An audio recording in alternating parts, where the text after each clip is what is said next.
No nosso coração, através de um perfeito louvor, nós podemos agradar o Pai. Através do seu Espírito, entramos na conexão da verdade e da perfeição. A verdade espiritual que toca o nosso coração e eleva ao ponto de transformá-lo em um verdadeiro adorador. Você pode essa noite dizer: Senhor, me transforma em um verdadeiro adorador, para que eu possa adorar o Pai em espírito e em verdade, e que Ele me ache nesse lugar, o adorando de todo o coração, e que o meu coração, conectado com Ele, possa trazer a perfeição do louvor.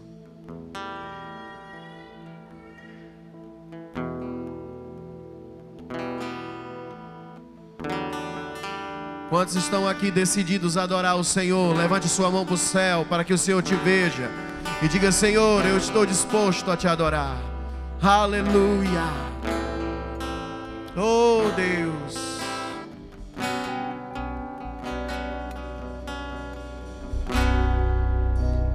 Eu navegarei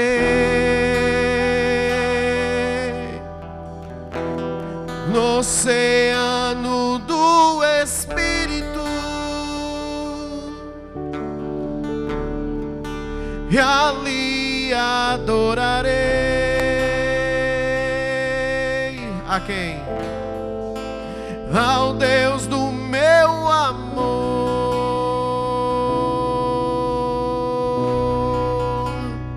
Eu adorarei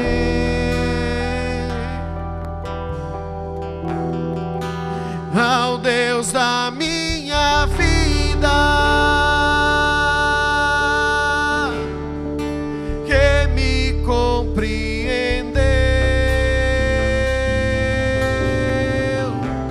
sem nenhuma explicação.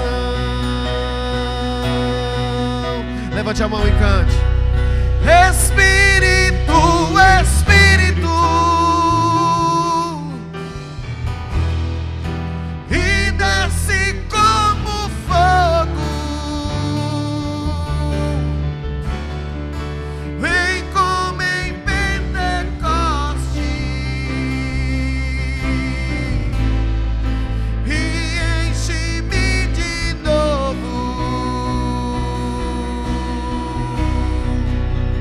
eu navegarei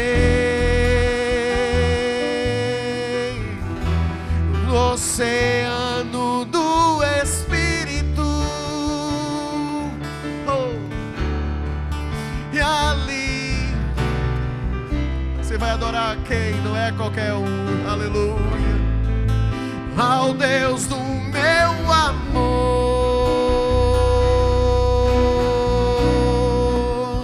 eu adorarei ao Deus da minha vida. O que é que Ele fez por você? Que me compreendeu, aleluia, sem nenhuma explicação. Levanta tua mão pro céu, invoca o Espírito de Deus. Espírito, Espírito, e desce como fogo, vem como em Pentecostes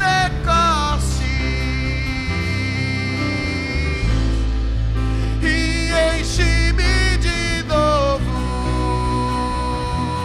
Deus, Espírito, Espírito, oh, xaralabaralaialaçô,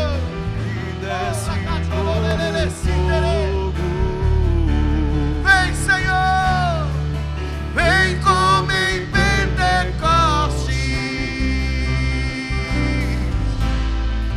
e enche-me de novo.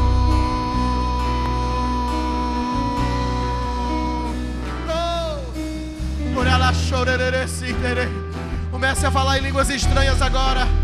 Receba dos dons espirituais. O Senhor é de bom agrado te dar dons espirituais, para que em conexão você possa adorá-lo. Adore a Deus, adore a Deus. Oh, espírito de criatividade, espírito de louvor, espírito da criação, que formaste a cada um de nós. Oh, eleva-te essa noite nesse lugar. Transforma as nossas vidas.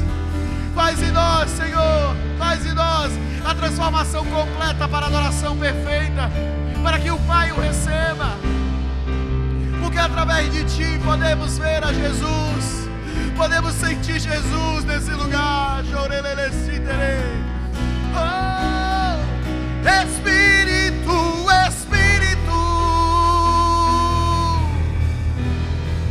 e desce como fogo, vem como em Pentecoste, e enche-me de novo.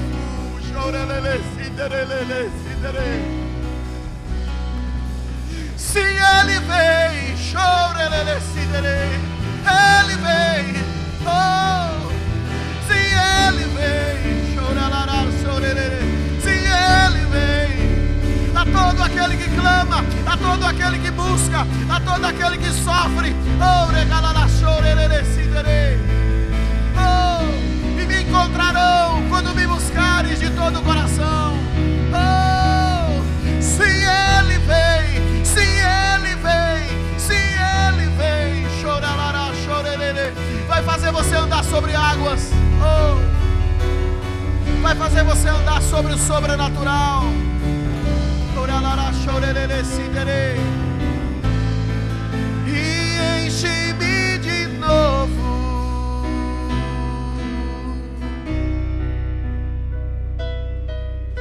Deixa o Espírito Santo tocar você agora. A quem me dera entrar por uma sala espiritual, onde eu pudesse senti-lo e pudesse através dele entender um pouco mais do teu coração. Como pode nos amar tanto assim? Como pode insistir conosco tanto assim? Como pode nos conhecer tão bem, é capaz de separar até intenções de ações? Como o Senhor pode nos conhecer tão bem, capaz de ver o nosso futuro? Oh, Espírito Santo, Espírito de vida, Espírito de amor, que nos constrange, que nos apacenta, que nós te reconhecemos aqui essa noite, aleluia. Deixa o Espírito Santo tocar você. Nós te adoraremos em espírito e em verdade. E diante daquilo que o Senhor tem feito em nós, nós seremos como luz nessa terra, iluminando os feridos, os aflitos. Pai, faz em nós a perfeita sintonia para transmitir a Tua vontade. Espírito, Espírito,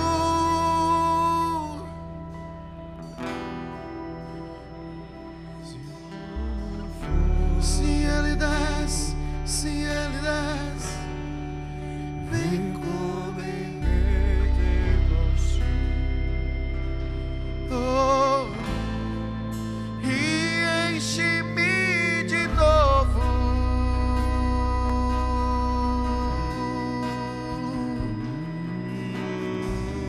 Nós adoramos o Teu nome nesse lugar. Tu és santo, verdadeiro. E eu sei que o Senhor tem guardado bons tempos para nós. E diante de cada palavra que nós temos recebido como semente, o Senhor é o rio que fluirá e fará brotar fontes em fontes de águas vivas. Um novo tempo para cada um de nós. Isso sim, em nome de Jesus. Diga: eu recebo a porção do Espírito. Diga: eu recebo a porção do Espírito para transbordar naquilo que o Senhor me escolheu para ser. Diga: em nome de Jesus. Diga: em nome de Jesus. Aleluia. Dê uma salva de palmas bem forte a Jesus. Abrace alguém do seu lado e diga a ele: seja cheio do Espírito Santo. Seja cheia do Espírito Santo. Que o Espírito Santo esteja com você. Aleluia. Deus é amor, querido. E Ele é tão querido, Ele é tão amável. Ele é tão doce, é tão transformador. Aleluia. Glória a Deus.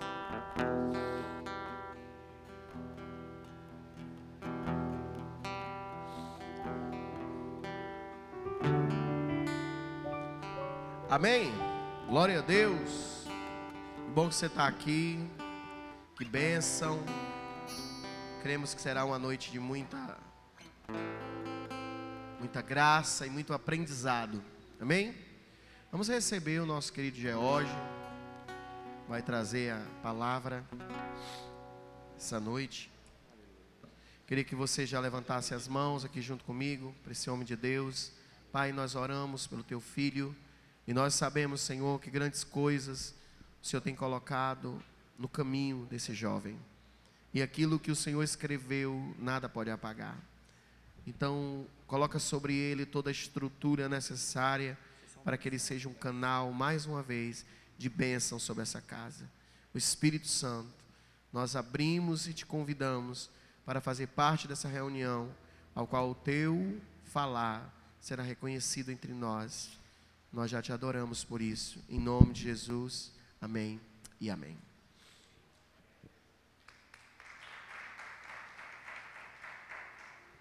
Saúde da igreja com a paz do Senhor, amém.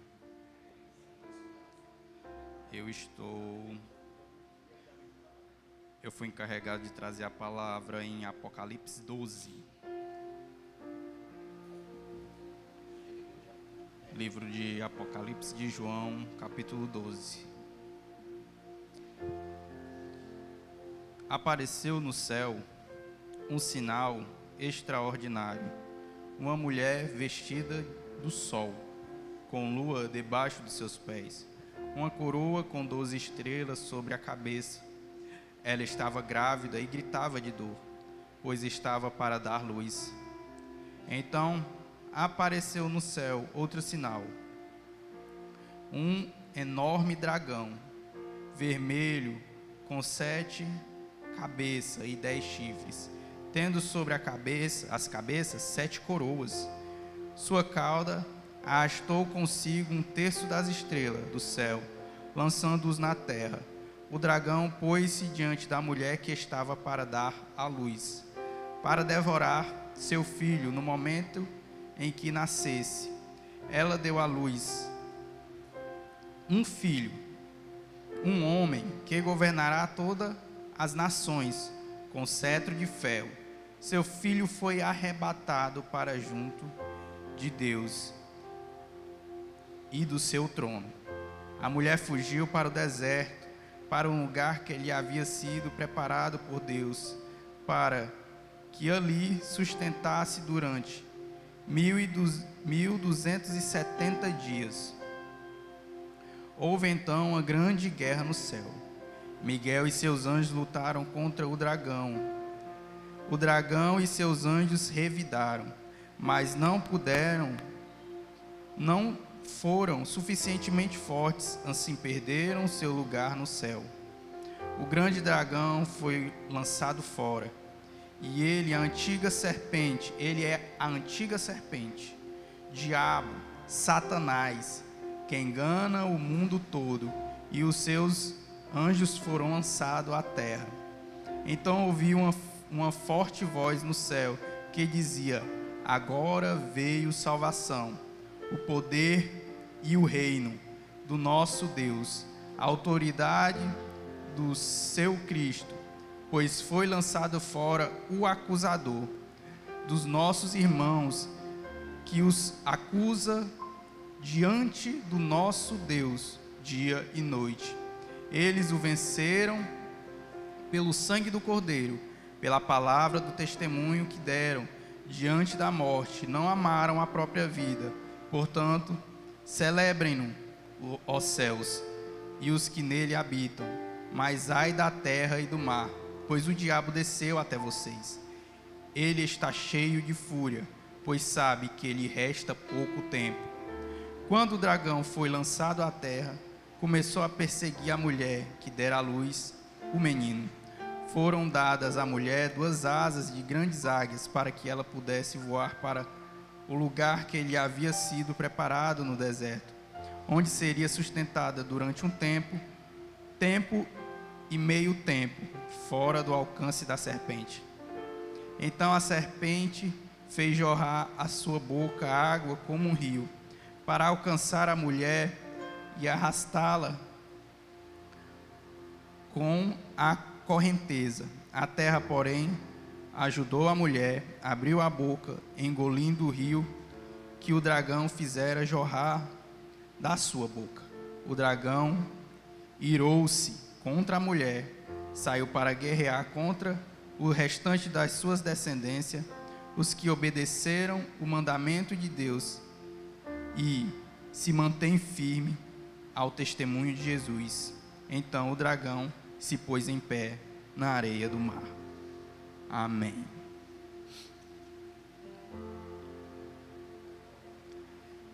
Esse capítulo ele tem 3 partes. A primeira parte vai de Apocalipse 12, 1 ao 6. A primeira parte vai falar sobre o nascimento da criança. A segunda parte é do versículo 7 ao 12, que vai falar da guerra entre Satanás e Miguel. E a terceira parte é do 13 ao 18, quando o dragão persegue o povo de Deus. Em João 3, 16 ao 18, João 3, versículo 16, versículo 17 e versículo 18. Porque Deus amou o mundo de tal maneira que deu seu Filho unigênito para todo aquele que nele crê, não pereça, mas tenha a vida eterna. Deus não veio ao mundo para condenar o mundo, mas para que o mundo fosse salvo por ele. Porque todo aquele que nele crê será salvo, mas aquele que não crê já está condenado, porque não creu no Filho unigênito de Deus. Essa é uma passagem também do mesmo escritor de Apocalipse, João. E esses 3 versículos, eles expressam muito bem elementos extremamente fundamentais do Evangelho. Porque Deus amou, Deus não veio condenar o mundo, mas veio para que o mundo fosse salvo e todo aquele que nele crê. Essas 3 palavrinhas, amor, salvação e crer. Crer é sinônimo de fé. São elementos fundamentais do Evangelho de Jesus Cristo. E isso vai retornar nessa passagem. Esse capítulo, ele é a introdução daquilo que virá. Temos a 7ª trombeta, a 7ª trombeta tocou, e aí vamos ter 3 capítulos, o 12, o 13 e o 14.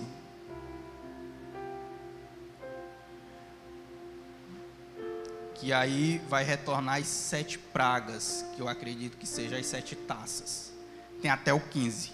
Eu estou basicamente numa introdução aqui. Esse capítulo 12 é uma introdução daquilo que vem, né?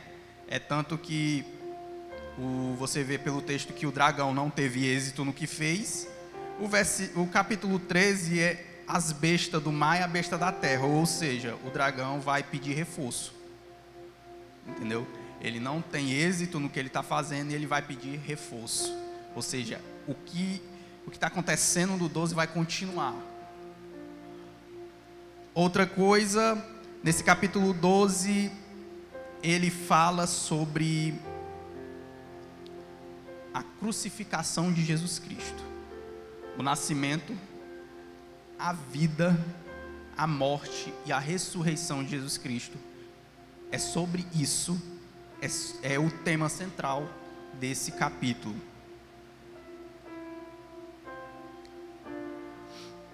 As pessoas, normalmente procuram muitos sinais em Apocalipse.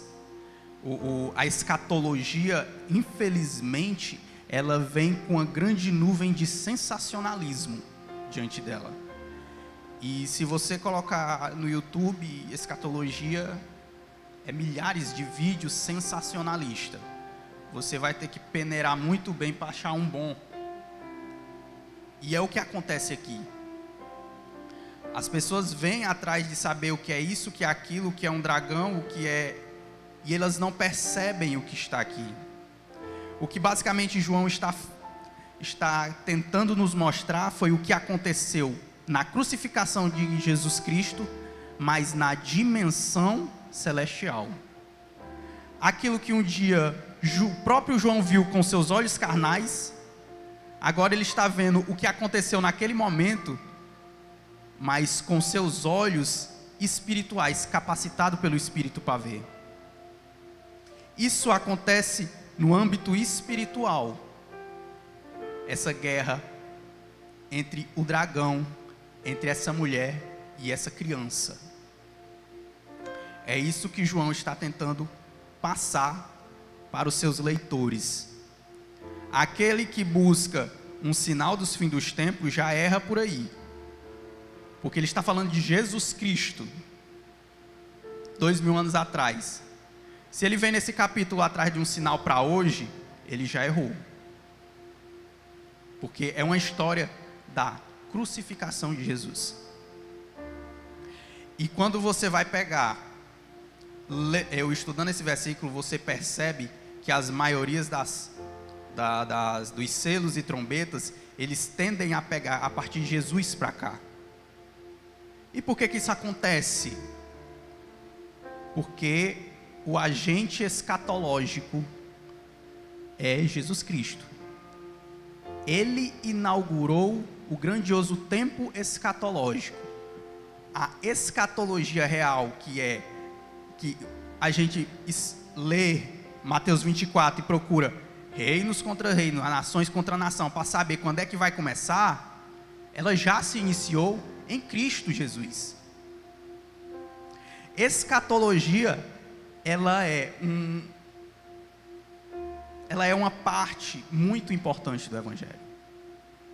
Isso causa um problema muito grande no entendimento do que é o Evangelho nos cristãos hoje em dia, porque normalmente eles esquecem ou se recusam a querer saber dessa parte escatológica, que infelizmente é muito sensacionalista. Eu negligenciei muito a escatologia na minha vida. Eu dizia que era a parte que eu menos sabia, era escatologia, porque para mim se resumia simplesmente a milenismo, dispensacionalismo e pré-tribulacionismo, essas coisas. São importantes? Elas são, mas elas são escolas de interpretações que você usa para interpretar a escatologia como um todo. Mas aqui a gente está diante de Apocalipse e a gente tem que se perguntar o que Apocalipse está dizendo. Qual é a mensagem de Apocalipse aqui nesse momento? E as pessoas erram nisso. E quando a gente não tem uma visão saudável do que é escatologia na nossa vida cristã, é como se a gente tivesse uma espécie de daltonismo espiritual. A gente enxerga as coisas, mas com outras cores. As cores, quando a gente olha para a Bíblia, as cores estão diferentes. E certas coisas a gente não vai reconhecer. Por que isso acontece? Porque eu não sei se você percebe, mas o Evangelho é uma boas novas daquilo que Cristo fez e fará. O Evangelho é uma pregação da palavra de que você está salvo e em breve Ele vai voltar. A mensagem do Evangelho é: alguém morreu por você e em breve Ele retornará.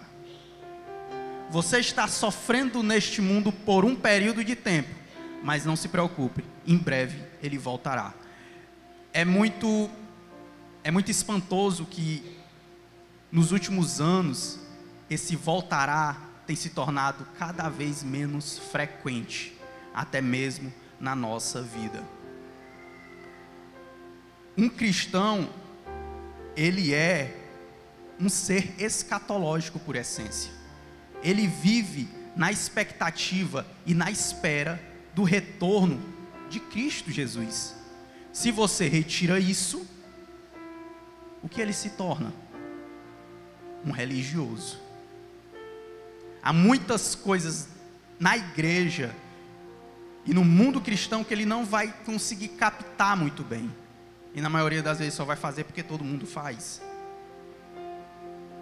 Porque ele não sabe, é porque ele não tem uma visão escatológica saudável em sua vida.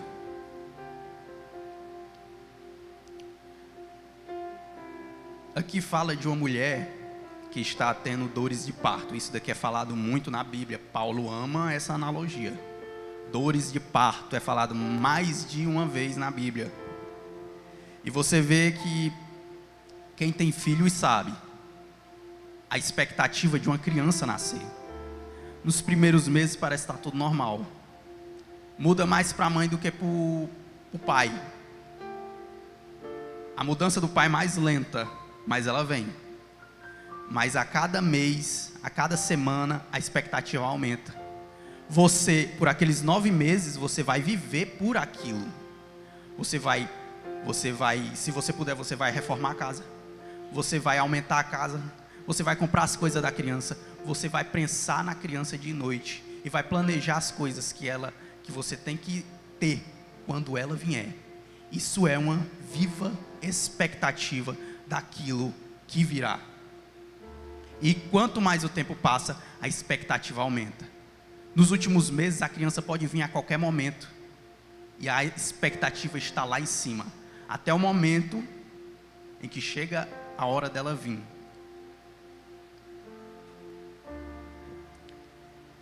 E ela vem. Mas por 9 meses, você viveu uma expectativa plena e ativa. Isso é escatologia na nossa vida. Um cristão deve viver porque Cristo um dia virá. Ele deve se aperfeiçoar porque um dia Cristo virá. Eu devo estudar teologia cada vez mais para trazer cada vez mais clareza para vocês, para que eu, com meu dom, ajude a vocês a um dia estarem preparados quando Cristo virá. Ou seja, é uma espera tanto da minha parte, quanto eu me aprontar para ajudar o meu irmão, a eles também estar preparado. Uma viva expectativa. O cristão tem de viver por essa expectativa. Agora eu quero ir para o texto. E apareceu no céu um sinal extraordinário. Uma mulher vestida de sol. Ela é a luz do mundo. Com a lua debaixo dos seus pés. E uma coroa com 12 estrelas sobre a cabeça. Eu tenho uma palavra mais antiga para coroa que eu achei linda. Diadema. Com 12 estrelas. A coroa, antigamente, ela representava a cidade. Ela representava o reino. Por ela ser redonda, ela era a muralha. E as pontas que levavam a joia eram as torres. Essa é a ideia da coroa. Quem leva a coroa é o portador da cidade. O protetor da cidade. E também aquele que leva a cidade nas costas. Esta mulher é o povo de Israel. E ela estava gritando com dores de parto. Isso daqui eu acho que ele sinaliza a plenitude dos tempos, o momento em que Jesus iria vir, a grandiosa expectativa de que a qualquer momento Jesus viria. E essa expectativa estava muito alta naquela época. Então apareceu no céu outro sinal, um enorme dragão vermelho, com 7 cabeças, 7 chifres, tendo sobre a cabeça 7 coroas. Aparece um dragão com 7 cabeças, e ele também tem 7 coroas em sua cabeça. Os chifres significa força e poder, plena. 10 chifres, ele era muito poderoso. e ele tinha coroas. Estamos falando do dono deste mundo. O mundo jaz do maligno. Veio aqui a ascensão de um rei a essa terra, e o atual rei veio prestar conta. É o que está acontecendo nesse momento. Você se lembra de Herodes, que perseguiu Jesus na sua infância, assim que nasceu? Se você procura um sinal para saber quem é o grandioso dragão vermelho hoje, ou quem ele será, você erra. Ele é Herodes. Eu diria que Herodes é uma das cabeças. Assim como eu diria que uma das cabeças é Satanás tentando Jesus no deserto. Ele não ataca só de uma forma. Ele ataca de várias formas. E ele é dono do mundo. Por isso tantas coroas.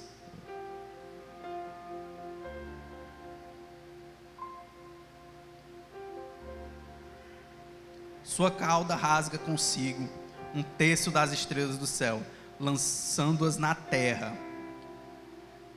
Isso simboliza que ele é traiçoeiro. O dragão pôs-se diante da mulher que estava para dar à luz, para devorar o seu filho no momento em que ele nascesse. Totalmente simboliza Herodes. Ela deu à luz a um filho homem, que governará todas as nações com cetro de ferro. O cetro de ferro simboliza inabalável. Ele será inabalável. Seu filho foi arrebatado para junto de Deus e seu trono. Aqui, João ele é muito rápido. Ele não passa muito sobre o intervalo entre o nascimento de Jesus e a sua crucificação. Ele diz que o diabo queria tragar Jesus, então Deus o leva para si, através da sua morte e sua ressurreição. E a mulher fugiu para o deserto. Tem que segurar essa palavra, deserto.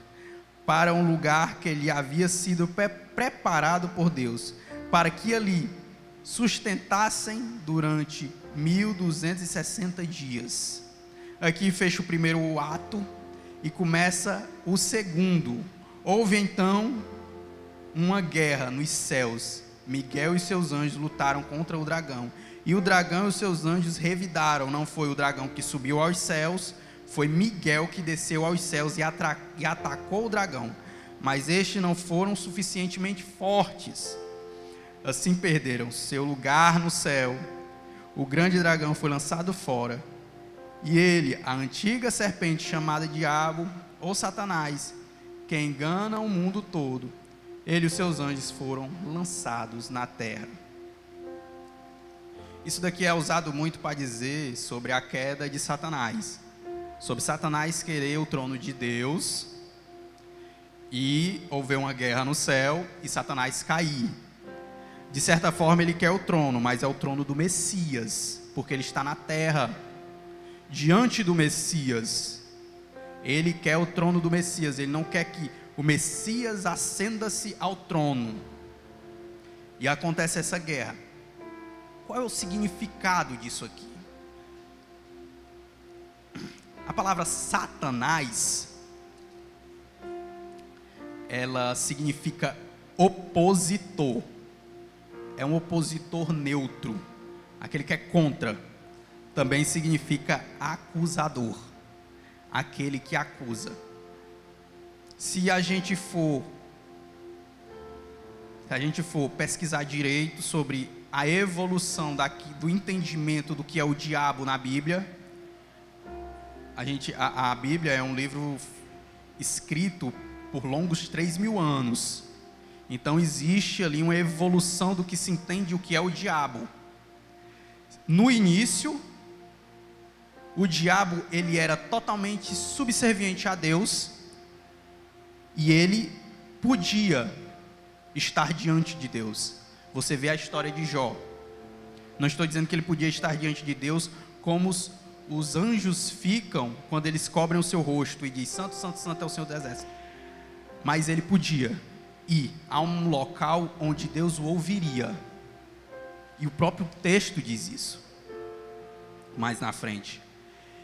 E ele, naquele momento de Jó, Jesus: tem visto meu servo Jó? Então o diabo começa a acusar. Ele é o acusador. O papel de Satanás, a primeiro momento, é de um promotor de justiça. A pessoa, ela infringe a lei, o promotor traz todas as provas que ela infringiu a lei. Se ela for muito boa, talvez ela escape, senão o promotor vai provar que ela é culpada e a verdadeira sentença é dada. Era isso que Satanás fazia, só que ele era um promotor corrupto. Ele induzia as suas vítimas a cometer o crime, então voltava a Deus, lhe acusando e ainda dizia assim: você é justo, você é um Deus justo, se ele pecou, ele tem que pagar. Esse era o papel de Satanás. No verso 10 diz: então viu uma forte voz do céu que dizia: agora veio a salvação, o poder e o reino do nosso Deus, a autoridade do seu Cristo, pois foi lançado fora o acusador dos nossos irmãos, que acusava diante do nosso Deus dia e noite. O próprio texto diz que ele ficava diante de Deus acusando dia e noite. Eles o venceram, e o sangue do Cordeiro e a palavra do seu testemunho que deram diante da morte, não amaram a própria vida. Portanto, celebrem no céu e os que nele habitam. Mas ai da terra e do mar, pois o diabo desceu até vocês, que está cheio de fúria, pois cabe que lhe resta pouco, pois ele sabe que lhe resta pouco tempo. O diabo é um acusador, e o pior de tudo, ele tem razão. Quando ele acusava, ele falava totalmente a verdade. O diabo nunca mentiu diante de Deus. Eles são pecadores, eles erraram, e os seus corações são duros e obstinados, e ele tinha toda a razão. E Deus era justo, e tinha que dar a sentença dos pecados dos homens. O que fazer então? Alguém tinha que levar a culpa. Quem leva a culpa? Aí entra Jesus Cristo na história. Por isso existe uma guerra entre Miguel e o diabo. A partir do momento que Deus traz o seu Filho para perto de si e do seu trono, Cristo morre na cruz pelos nossos pecados, ao terceiro dia ressuscita e ascende ao céu. Nesse momento o diabo não tem mais poder de acusação sobre nós, porque não existe mais pecado para se acusar. Então Miguel é enviado para caçar o seu mandato e tirar todo o poder de acusação que ele tinha. Por isso antes o diabo era forte, mas agora ele não tem mais poder. Ele não foi forte o suficiente e perdeu, então ele decaiu. Isso é dito várias vezes no texto. Perderam, foram lançados na terra, lançados fora, desceram. O diabo, ele não tem mais poder de acusação, ele não tem mais espaço no céu para acusar ninguém. Ele não tem mais como ir no céu, ele é barrado na porta. Não existe mais ninguém que acuse qualquer um de nós diante de Deus, por causa da morte e ressurreição de Jesus Cristo. O que esse texto está querendo nos trazer? Certeza da nossa salvação em Cristo Jesus. Isso é algo importante, porque diante de todas as provações que temos em nossa vida, se não tivermos certeza de nossa salvação, seremos abalados.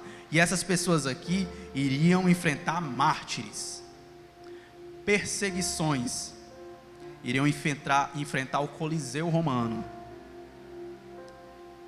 Então João traz o que aconteceu nas regiões celestiais,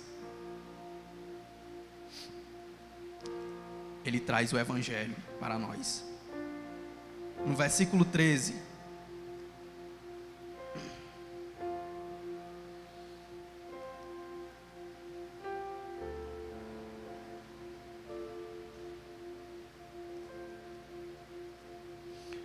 quando o dragão foi lançado à terra, começou a perseguir a mulher que dera à luz.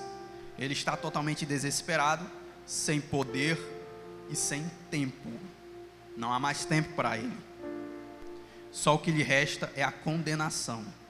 Foram dadas à mulher as 2 asas de grande águia para que ela pudesse voar para o lugar que lhe havia sido preparado no deserto, onde seria sustentado durante um tempo e meio de tempo, fora do alcance da serpente. Essas asas de águia, ela simboliza provisão divina, segurança. Ela foi levada segura ao deserto para esperar um tempo fora do alcance da serpente. Então a serpente fez jorrar da sua boca como um rio para alcançar a mulher e arrastá-la com correnteza. A terra, porém, ajudou a mulher, abrindo a boca, engolindo o rio que o dragão fizera jorrar da sua boca. O dragão irou-se contra a mulher e saiu para guerrear contra o restante dos seus descendentes, os que obedeceram os mandamentos de Deus e se manteram fiéis ao testemunho de Jesus. Então o dragão se pôs de pé na areia do mar.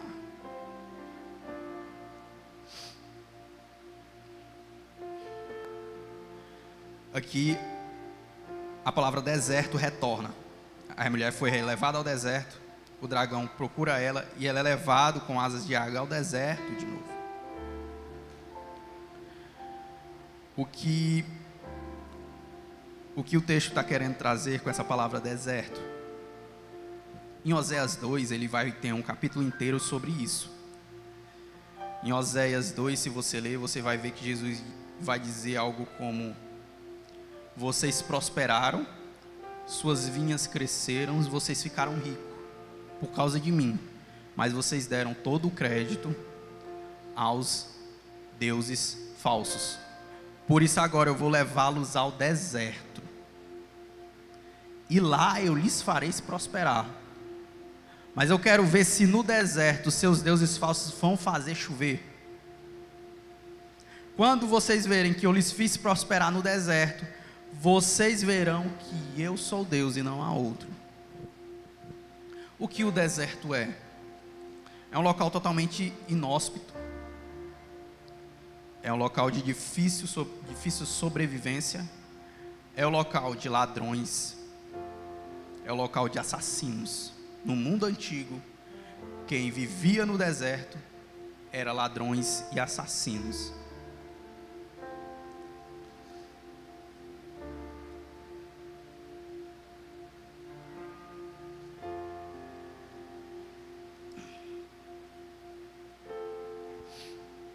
O que ele está querendo trazer aqui é que no deserto não tem nada bom para nós.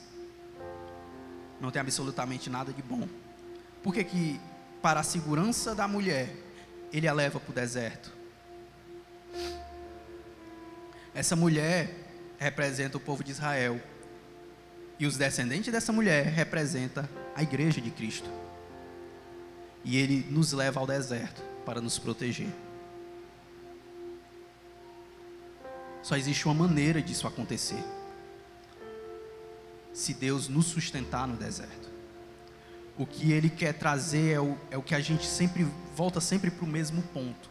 A Bíblia sempre fala da mesma coisa de forma diferente, mas ela sempre fala da mesma coisa: o justo viverá pela fé. A mulher crê que o seu amado a sustentará no deserto.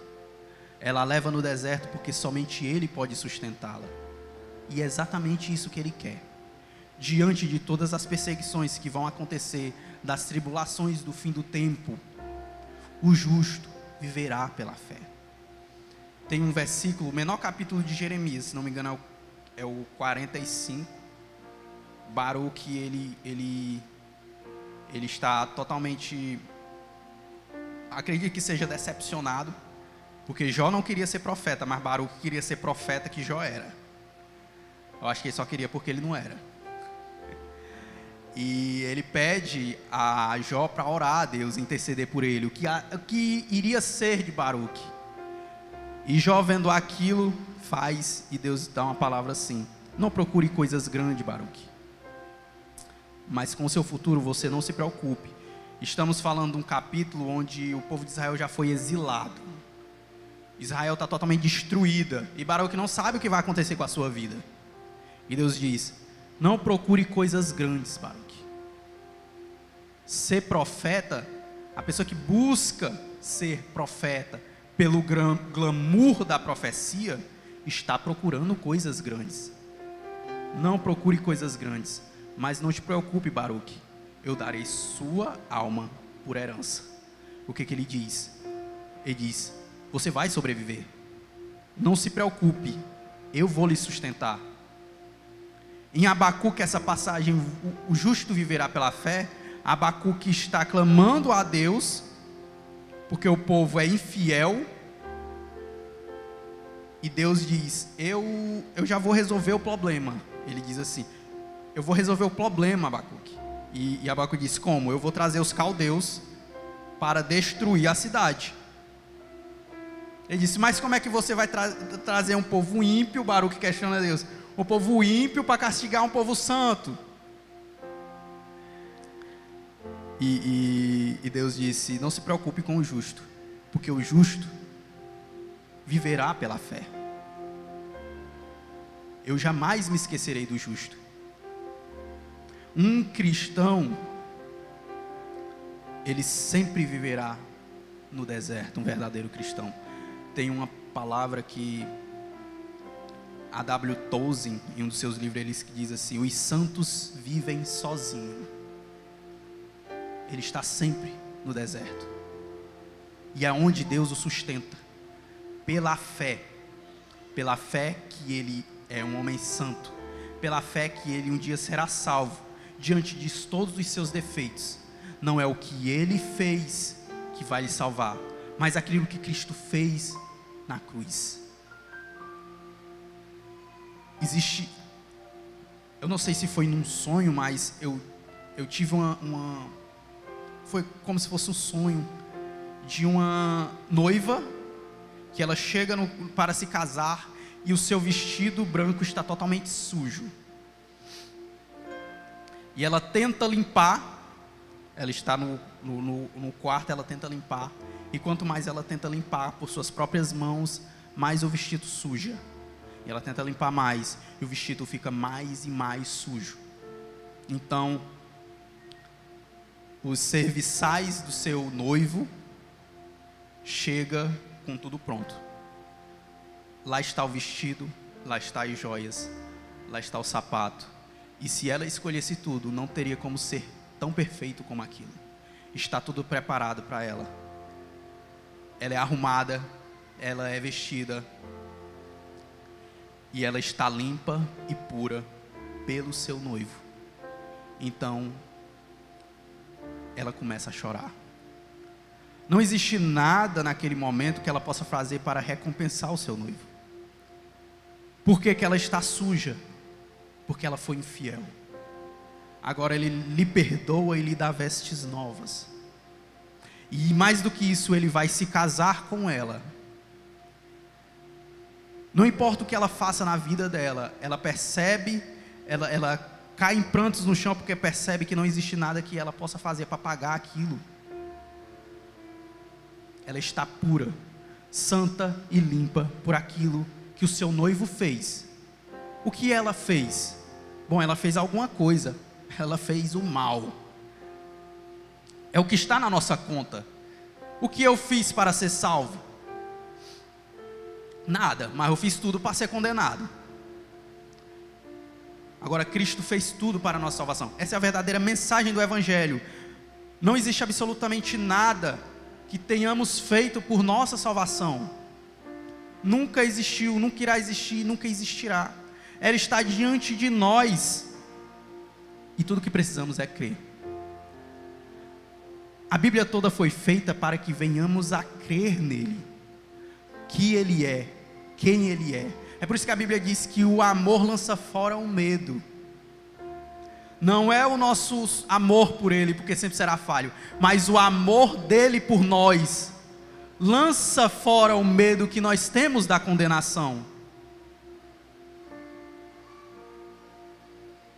Todo aquele que nele crê será salvo, mas aquele que não crê já está condenado, porque não creu no Filho unigênito de Deus.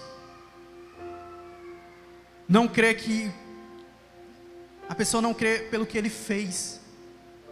Existe um momento no julgamento que virá, que Deus vai dizer: eu não me importo com o que você fez. Você fez coisas horríveis, algumas boas, algumas horríveis, mas eu não me importo. Você está sendo condenado por um único motivo: você não creu no meu filho. Ele foi enviado ao mundo, ele sofreu no mundo, ele foi crucificado, ele ressuscitou, andou com vocês 40 dias, ascendeu ao céu, mandou o Espírito Santo, escreveu 66 livros para que perpetuamente vocês crescem nele, aprendessem sobre ele, e você não crer nele ainda assim. Esse é o seu maior pecado. Você não crê no meu filho. Pois apartai-vos de mim, vós que pratica a iniquidade. Eu não os conheço. Essa é a verdadeira mensagem do Evangelho. O Evangelho sempre estará aqui nessas páginas, em cada uma delas, em cada ponto e vírgula. E é o que eu mais gosto, porque não importa quanto tempo eu viva, não importa quantos anos eu estude, é inesgotável. É inesgotável. Eu passei por muito tempo me perguntando o que mais havia de se aprender no Evangelho. Eu sei que é inesgotável, mas às vezes Deus se cala. Quando fui incumbido a fazer essa pregação, eu não fazia ideia de o quanto a escatologia é importante para nós. As pessoas a rejeitam porque muitos cristãos vivem uma vida e elas não têm certeza da sua salvação. Elas não têm certeza da sua salvação. Elas não sabem se vão ser salvos ou não. Isso faz com que ela seja aversa ao Apocalipse e à escatologia, e fique no âmbito sensacional da coisa. Mas eu vejo muitos cristãos deficientes que não esperam mais a vinda do seu Messias. Todos nós devemos ser mais ativos em nossa expectativa, em nossa escatologia.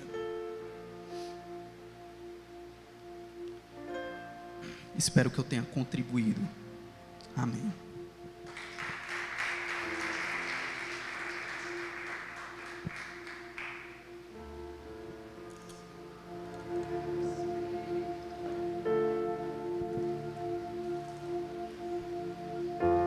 Aleluia.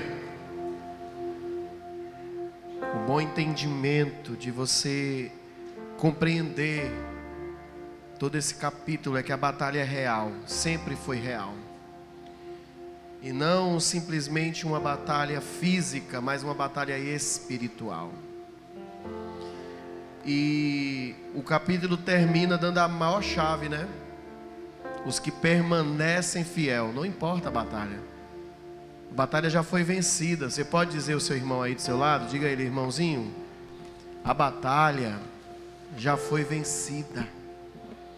Não importa se Satanás ainda continua pelejando contra você só porque você é fiel. Que bom, aleluia. Que ele capriche, que o meu Deus é maior, aleluia. Meu Deus é maior. E muitos, Satanás já não está se levantando mais. Por quê? Porque servem a ele e por si só se destroem. Mas aqueles que permanecem fiéis, o diabo tem o interesse de destruir, de manipular, de seduzir, mas a gente vai permanecer fiel, amém? Nossa preocupação é a leitura do Evangelho, é a meditação na palavra, é o texto que nos conforta e que para todos é tão terrível, né? O pessoal foge de Apocalipse porque dão atenção mais à besta do que ao cordeiro. Esse texto inteiro que mais chamou minha atenção foi os fiéis do final. E eu ficava ali ouvindo George falando, e eu dizia: Senhor, que eu permaneça fiel até o fim. Não estou preocupado com Satanás, estou preocupado com a fidelidade dos mandamentos. Estava ontem conversando com o Ítaro e a gente estava falando, que conhecendo a história do cristianismo, né? Parece que é um ciclo de erros. Mas o homem é assim, o homem é falho mesmo. E Deus não dará a glória a homens, a glória de Deus, amém? Mas até nisso não há preocupação em mim. A minha preocupação é permanecer fiel. Você pode orar agora, que essa seja a nossa primeira oração dessa noite, declarando: Senhor, eu quero permanecer fiel. Eu quero permanecer fiel. Eu não estou nem aí que o diabo está se levantando, tem se levantado, tem se incomodado comigo, tem pelejado contra a minha família. Eu quero permanecer fiel. Eu vou permanecer fiel, não importa as batalhas. Quando a mulher de Jó pensou em desistir, Jó chamou ela de louca. Uma louca tu falas. Estou aqui disposto a qualquer coisa, mas do meu Deus eu não desisto nunca. Aleluia. Não sei qual é as suas batalhas, mas a dica é essa para você: permaneça fiel. Não está tudo do jeito que você queria, permaneça fiel. Nem tudo está acontecendo conforme você esperava, permaneça fiel. O diabo parece que tem uma implicação pessoal contra você. Olha isso, que bom.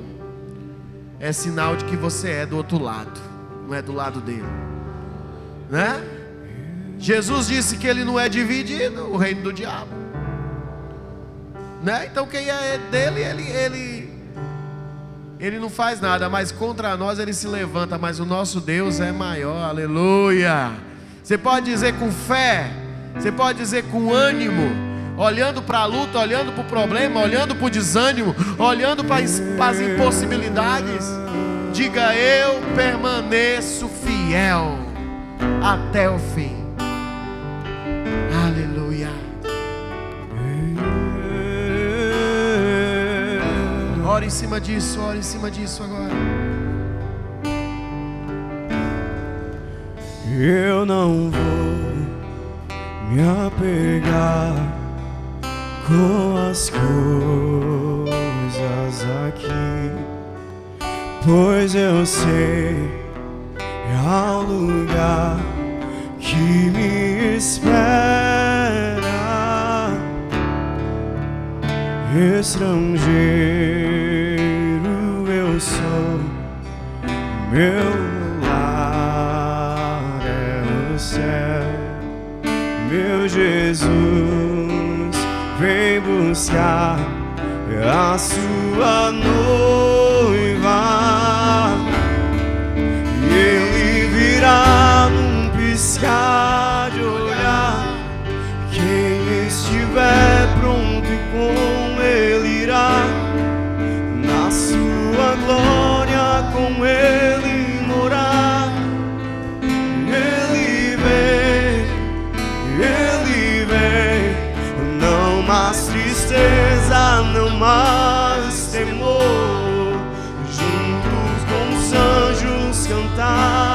adorar eu vou. Digno é o Cordeiro que se entregou. E Ele vem, e Ele vem. Oh, aleluia! Prepare o seu coração essa noite e adore, adore a Ele. Louvado seja o teu nome, Senhor. Aleluia! Eu não vou me apegar com as coisas aqui, pois eu sei há um lugar que me espera. Estrangeiro eu sou, o meu lar é o céu. Meu Jesus vem buscar a sua noiva, e Ele virá num piscar de olhar. Quem estiver pronto com Ele irá, na sua glória com Ele morar. Ele vem, Ele vem, não mais tristeza, não mais temor, Junto com os anjos cantarem. digno é o Cordeiro que se entregou.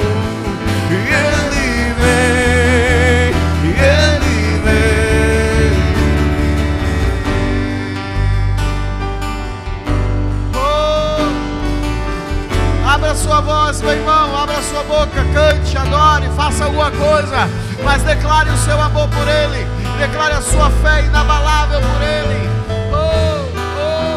Não importa a situação, não importa o levantar do inferno, não importa o que o diabo tem tramado, não importa o desânimo, não importa o cansaço, importa que eu continuo fiel, crendo, acreditando, e Ele é o meu Salvador. Aleluia, aleluia, aleluia.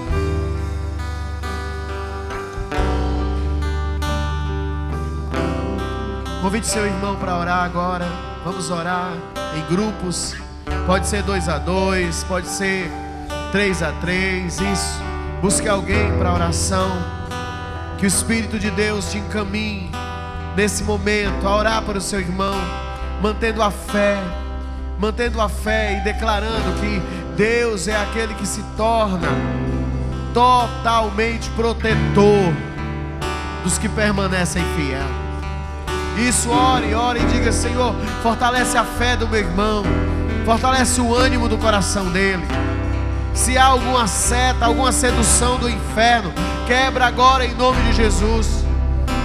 Em nome de Jesus, Senhor. Se o diabo tem enganado ele na forma que ele tem conduzido o casamento, tem enganado ele na forma que ele tem conduzido a casa, tem enganado ela em relação às amizades, quebra agora em nome de Jesus toda a amarra do inferno, toda altivez, todo orgulho, todo espírito de engano, tudo aquilo que tem ceifado a boa obra no coração.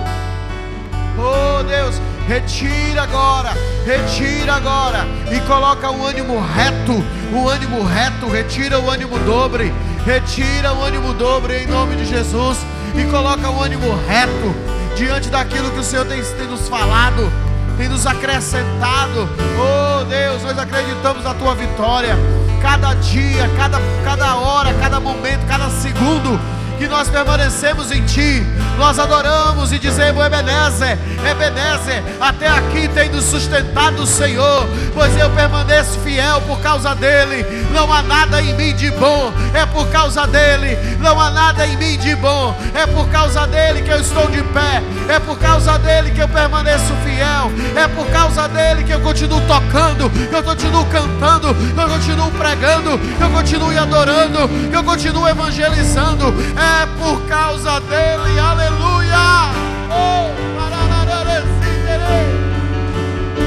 É por Tua causa, Pai. é por causa do teu Espírito que não desiste de nós, que permanece fiel e ânimo.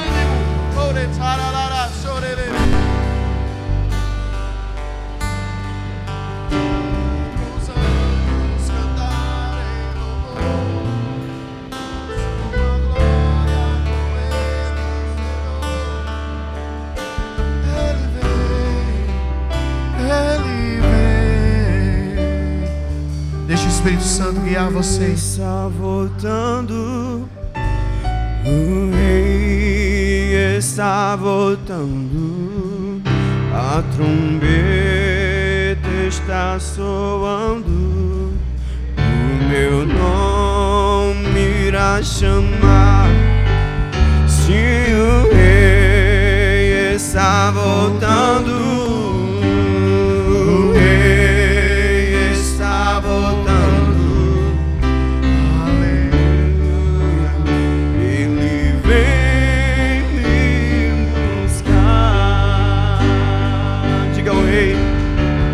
E o Rei está voltando, o Rei está voltando, a trombeta está soando, o meu nome irá chamar. E o Rei está voltando, o Rei está voltando, aleluia, Ele vem me buscar. O Rei está voltando, o Rei está voltando, a trombeta está soando, o meu nome irá chamar. O Rei está voltando, o Rei está. Diga aleluia, vem me buscar. O Senhor ajusta nossas emoções. Piscar de olhar, Coloca em nós o Espírito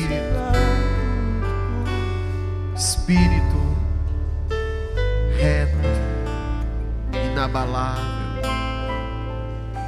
Permaneça nos teus mandamentos, guardar os talentos, a atitude na obra, mas triste guardar os bons costumes, dos bons atos. O Senhor rejeita, Senhor, todo pecado, todo erro, toda ingratidão, Senhor. Guarda o nosso coração em Ti, fiel a Ti. Que a maior dádiva dessa terra é a Tua presença, Senhor.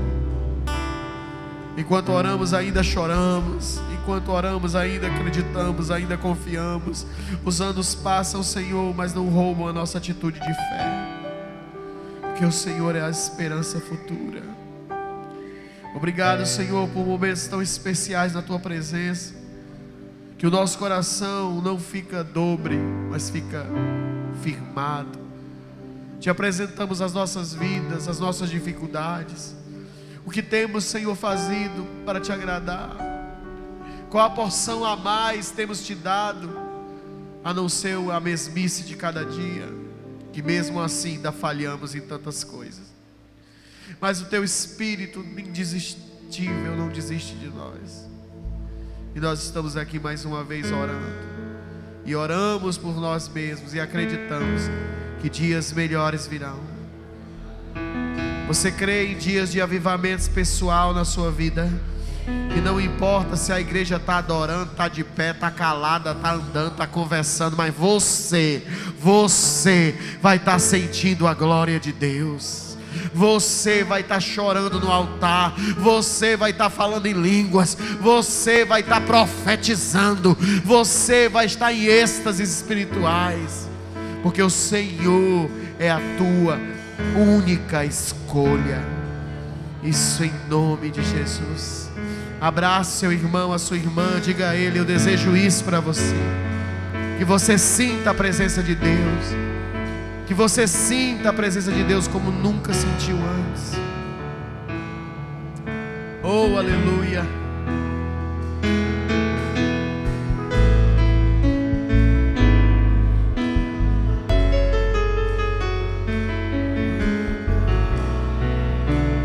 Comece a orar pelos seus parentes. Ore pelos seus parentes agora. Sempre amei. Oh, Senhor, que o Teu Espírito, de uma forma maravilhosa, tenha misericórdia da nossa casa e convença eles do pecado. Transforma, Senhor, o coração deles. Quebra toda a cadeia. Tira todo o grilhão dos pés, das mãos, dos entendimentos, para que eles possam quebrar a idolatria, quebrar o orgulho. Pai, em nome de Jesus, tira a venda dos olhos, tira as escamas dos olhos, para que eles possam ver-te, Senhor. Tira todo o laço do inimigo, todo o laço do engano, da mentira, do pecado, da sedução, das drogas e de tudo que é ruim, Senhor, que é sedutor, que se mascara de bom. Nós colocamos diante de Ti, Senhor, aquilo que o Senhor tem nos dado: esperança, fé e amor. O Senhor tem falado ao nosso coração e nós colocamos a favor da nossa casa. Fé, eu tenho fé. Você diz: eu tenho fé que eu ainda verei minha casa servindo ao Senhor. Isso em nome de Jesus. Em nome de Jesus, a igreja diga: vamos dizimar, bora ofertar com alegria, sem tristeza, sem vergonha. Vergonha é quando a gente fala do dízimo e na hora você não é dizimista, aí você fica: ih, lá vem minha vergonha de novo. Vergonha por quê? Porque o pastor não viu o seu Pix? Porque o pastor não viu aqui um envelope que é de acordo com o que você ganha? Não precisa saber o seu nome, né? Não. Vergonha diante de Deus. Que a gente não se envergonha diante dos homens, porque todo homem é pecador. Mas diante de Deus, quando chega essa hora, você que não é dizimista, mas você faz a obra de Deus, mas não paga a obra de Deus. Como é isso? Sabe, irmão, eu falo isso para mim, que eu sou o pastor. Se não começar comigo, não funciona com o resto. Então eu vou nos detalhes. Hoje eu ouvi uma palavra que disse assim, olha como é interessante, a palavra simples, mas é interessante. Disse assim: se você conta moedas para dar o seu dízimo direitinho, é porque você não é abençoado, você é miserável. E eu fazia isso, contava direitinho para ter certeza de que eu estava dando. De vez em quando, claro, né, que eu não vou também ali dar centavos, mas eu disse: a partir de hoje eu redondo logo e mando. Porque realmente não é ninguém me convencer a ganhar mais. Não está dizendo você não tem nada porque você não dá o dízimo. Não. Está dizendo você vive em miseridade para com Deus, porque você conta moedas. Você não era para contar moedas, você era para arredondar. E não está arredondando por quê, pastor? Porque está faltando. Por isso que nós contamos moeda. Porque se a gente tivesse muito, a gente não contava, Wilson. A gente arredondava logo e mandava, que isso é nada, eu queria dar a mais. Quantos creem que vai chegar um tempo que você vai poder dar mais, em nome de Jesus? Sem miseridade, sem contar moedas, sem ter medo disso, sem ter medo. Aí isso veio no meu coração e disse assim: meu Deus, quando a gente acha que está fazendo alguma coisa, a gente não está fazendo nada. Mas essa hora do dízimo não é hora da sua vergonha. Eu posso ouvir um amém? Essa hora de dizimar e de ofertar não é hora da sua vergonha. Já tem outras vergonhas para a gente passar. De não ter feito devocional, que é uma luta ou um negócio para fazer tudo difícil. Já é uma vergonha. Tem gente que chega para mim e diz assim: pastor, não consigo fazer o devocional. Me diga não, homem, deixa essa vergonha para você e para Deus. É como se eu tivesse um remédio para dizer a pessoa fazer o devocional. Ia ter vergonha na cara. Eu digo para mim, não fiz porque falta de vergonha na cara. E glória a Deus que estou de pé, porque merecia de uma lapada. Eu fosse Deus, misericórdia, eu já tinha batido em mim. Agora, diante do dízimo, pelo amor de Deus, não seja mais uma vergonha diante de Deus nisso, porque isso é a coisa mais barata para pagar. O devocional é mais caro do que o dízimo, porque além de fazer o devocional, você tem que entender e ainda tem que receber. Não é só ler, Ricardo. Mas eu li e tu recebeu o quê? Nada, então não valeu. Só eu às vezes sinto isso, que faço o devocional, mas não senti em nada. Eu digo assim, não valeu. Aí eu fico orando, Senhor, pelo amor de Deus, fale comigo. Porque para mim, Luiz, eu estou há 20 anos pregando o Evangelho, Luiz. Não tem uma parte bíblica que vocês falem aqui que eu já não tenha lido antes. Trazer uma coisa nova, eu digo aleluia, Jesus. Mas a porção prometida é diária, amém ou não amém? É diária, então eu acredito sim no Deus que fala conosco e dá uma porção diária. Então, dízimo não, eu não vou me preocupar mais com isso. Acabou essa preocupação com o dízimo. Eu vou só ser fiel. Levante sua mão, levante seu envelope, diga: Senhor, eu sou fiel e eu não me preocupo com isso. Não é vergonhoso para mim, não é vergonhoso estar usufruindo da água que os outros pagam, estar usufruindo do ar-condicionado que os outros pagam, da energia que os outros pagam. Não é vergonhoso para mim, eu já venci isso. Diga: eu sou fiel e amo ser fiel, e faz de mim cada vez mais fiel a Ti. Isso em nome de Jesus, amém e amém. Traga seu dízimo, traga sua oferta. Você que fez pelo Pix, adore, somente adore com essa canção. Aleluia, glória a Deus, digno de louvor, glória a Jesus, digno de louvor. Só Tu és santo, santo é o Senhor Deus poderoso, glória a Deus, digno de louvor, digno de louvor. Só Tu és santo, santo é o Senhor Deus poderoso, digno de louvor, oh aleluia, digno de louvor.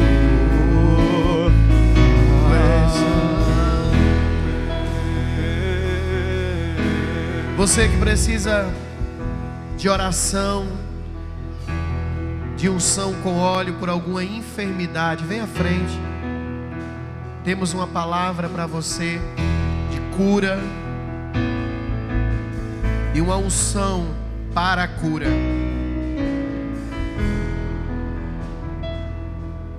A palavra diz: vem os presbíteros, unja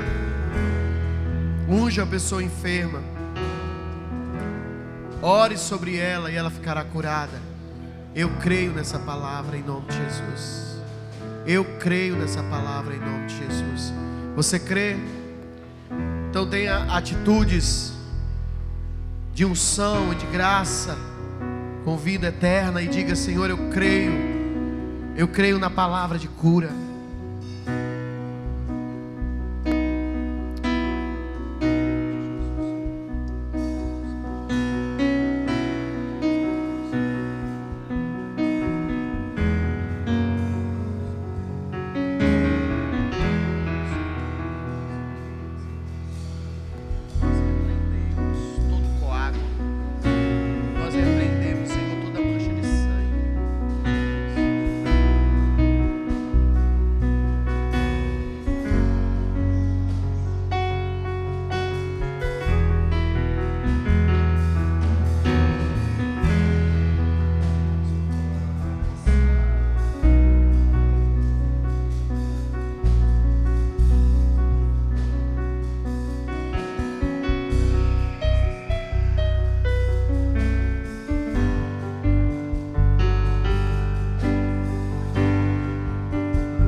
Levante as mãos para os 4 cantos dessa cidade.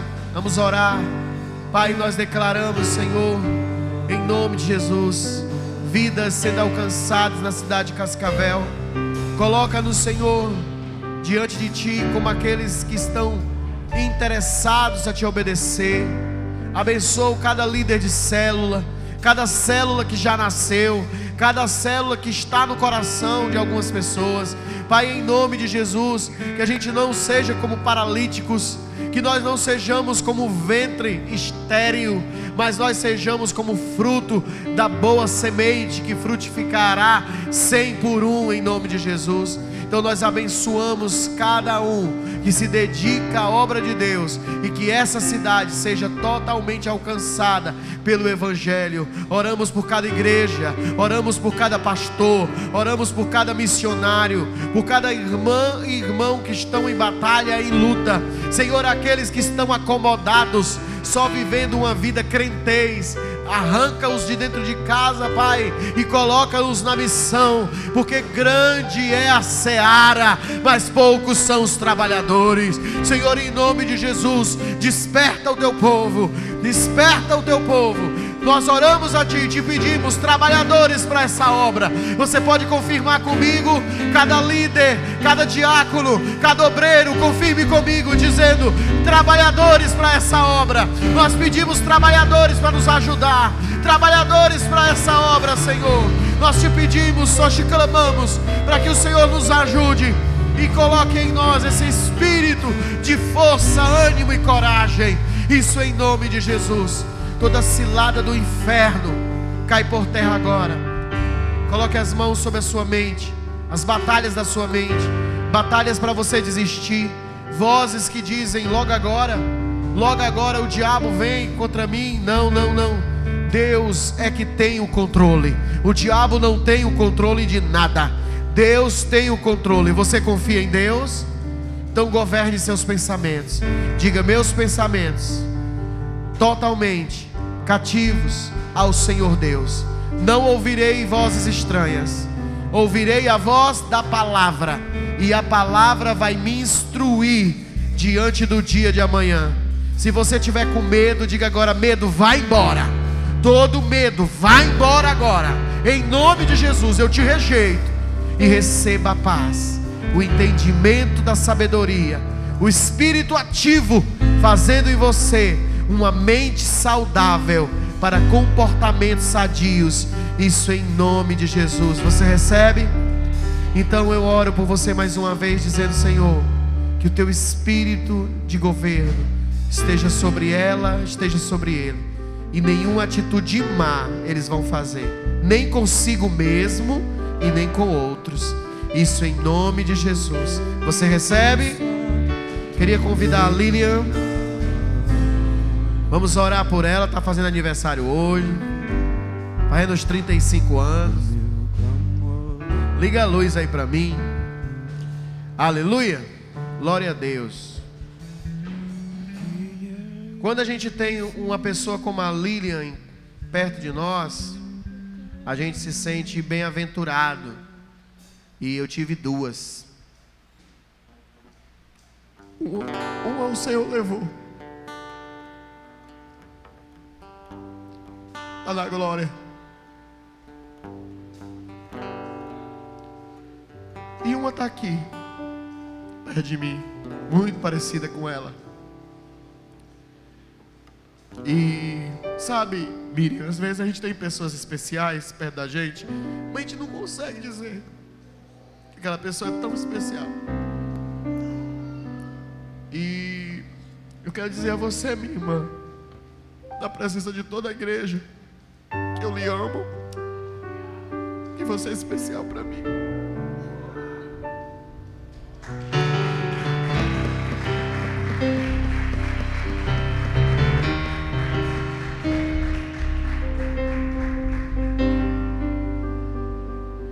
E que eu oro todo dia,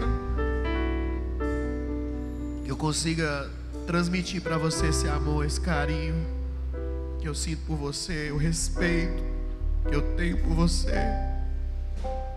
Que não gosto de ser seu irmão mais velho, não gosto. Ela é minha irmã mais velha, mas lá em casa o irmão mais velho sou eu. Eu não gosto não. Às vezes eu brigo com ela. Você era para ser minha irmã mais velha, você era para brigar comigo, me puxar a orelha. Ela não briga, gente. É uma bênção. Mas eu te amo, viu?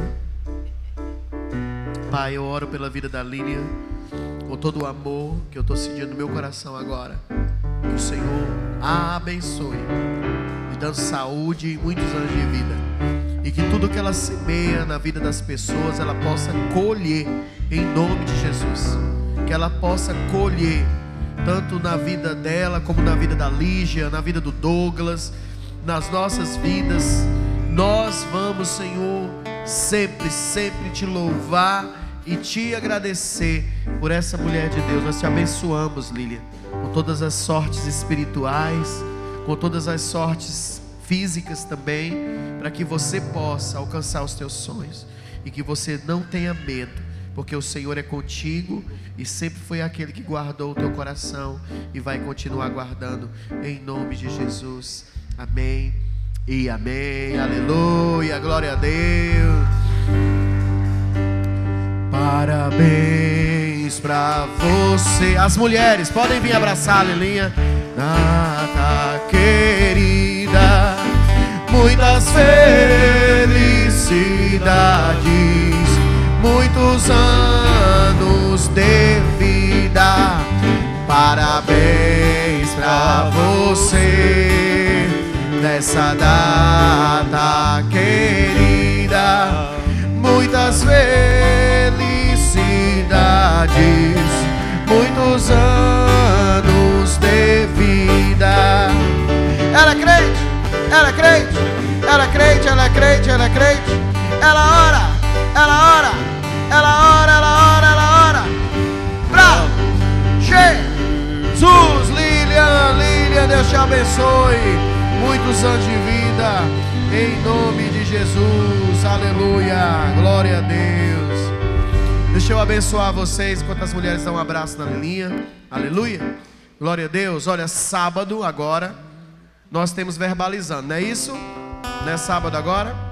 Glória a Deus, na praça, né? Praça São Francisco. Então quero muito que você vá, né? Tire um tempo para Deus e vamos estar lá juntos, que vai ser um momento maravilhoso, em nome de Jesus. Amém? Levanta a mão. Pai, eu abençoo o teu povo, que seja um povo sempre fiel a ti. Isso em nome do Pai, do Filho e do Espírito Santo de Deus. Que o Senhor esteja na tua entrada, na tua saída, na tua ida, na tua volta. Que Ele esteja em todos os teus caminhos, se incline e tenha misericórdia de ti e te dê paz, para tu lutar as tuas batalhas e vencê-las, em nome de Jesus. A igreja diga: abraça teu irmão, dá mais uma paz, Senhor, para ele. Deus abençoe.